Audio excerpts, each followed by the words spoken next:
Praise the lord. ఈరోజు వాక్యాంశము కీర్తన గ్రంథం 132 అధ్యాయం 7వ వచనం.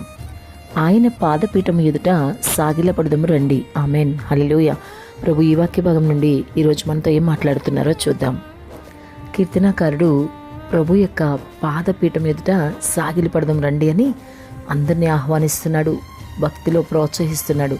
నిజంగా కీర్తనాకారుడికి ఎంత భరోసానో కదా. ఆయన పాదపీఠం మీద సాగిలపడితే నిజంగా తను తగ్గించుకున్నట్లు అర్థం. అంతకు మించిన తగ్గింపు ఇంకోటి ఉండదు కదా. మరి వింటున్న సహోదరి, ప్రియ సహోదరుడా, ఈరోజు నీవు నీ దేవుని ఎదుట ప్రార్థించే వ్యక్తివేనా? ఆయనకు ప్రార్థన చేసే అనుభవం నీకుందా?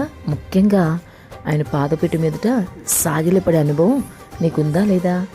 ఆయన మొదట నిన్ను తగ్గించుకుని ఆయన కోసం నువ్వు ప్రార్థిస్తున్నావా లేదా? నీ తగ్గింపు ప్రార్థనే నీకు ఆయన దగ్గర నుంచి జవాబు ఇవ్వగలదని నువ్వు నమ్ముచున్నావా లేదా? మరి ఇవన్నీ ఒకసారి ఈరోజు నువ్వు ఆలోచించు. ఖచ్చితంగా తగ్గింపు ప్రార్థనే ఆయనకి ఇష్టంగా ఉంటుంది. పరిసయ్యుడు సుంకరి ప్రార్థించినప్పుడు పరిసయ్యుడు తన ప్రార్థనలో తాను హెచ్చించుకున్నాడు, కానీ సుంకరి తన ప్రార్థనలో తాను తగ్గించుకున్నాడు. సుంకరి ప్రార్థనే ప్రభువుకి ఇష్టంగా ఉన్నట్లుగా వాక్యం సెలవిస్తుంది కదా. మరి ఈరోజు నీవు కూడా ఆయన పాదపీఠం ఎదుట సాగిలపడితే అంతకు మించిన తగ్గింపు ఏమీ లేదు. నీకు ఏ విషయంలో జవాబు కావాలని ఆశిస్తున్నా, నీ పరిస్థితిని బట్టి ఎంతో బాధలో దుఃఖంలో నీ ఉన్నా, నీ వేదనంతా కూడా తీసివేసే సమర్థవంతమైన దేవుడు యేసు. కాబట్టి ఆయన ఎదుట సాగిలపడి నీకు కావలసింది ఏదో అడుగు. ఖచ్చితంగా నీ తగ్గింపు ప్రార్థన ఆయన యొద్దకు చేరుతుంది.